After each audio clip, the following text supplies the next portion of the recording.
destin olympique s'écrit d'abord à l'école.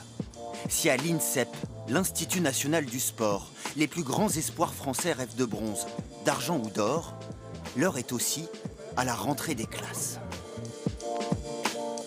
Première règle qu'on va se fixer ensemble pour cette année, quand on arrive en classe, on sort son matériel. Chaque détail va compter cette année. Dans ce prestigieux internat, 90 élèves triés sur le volet. Comme Sana Meissour, 14 ans, l'une des cadettes, mais déjà en équipe de France de basket.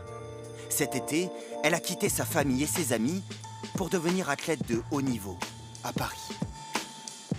Je suis loin de chez moi, déjà. Et c'est tout nouveau. Parce que avant, j'étais dans un collège normal et que tous les gens normaux, entre parenthèses. Bien. Okay. Des centaines de balles renvoyées et une agilité redoutable. Surclassée dans toutes ses catégories d'âge, Pritika Pavad manie la raquette depuis qu'elle a 9 ans.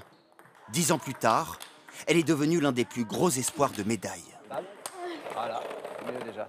C'est en même temps excitant et aussi quand même forcément un peu stressant parce que c'est la plus grosse compétition, on va dire, qui arrive. Mais moi, c'est beaucoup d'excitation parce que j'essaie de m'imaginer à quoi ça va ressembler, la salle, le public, tout ça.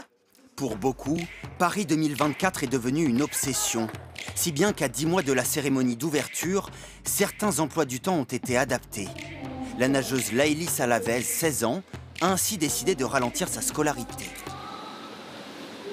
Plus à l'aise dans l'eau qu'à l'école. C'est plus mon domaine, oui. 40 heures d'entraînement chaque semaine, dans les bassins tous les jours, sans exception, le prix à payer pour faire partie des meilleurs. Restent 325 jours, quelques heures et beaucoup d'entraînement avant le début des Jeux Olympiques.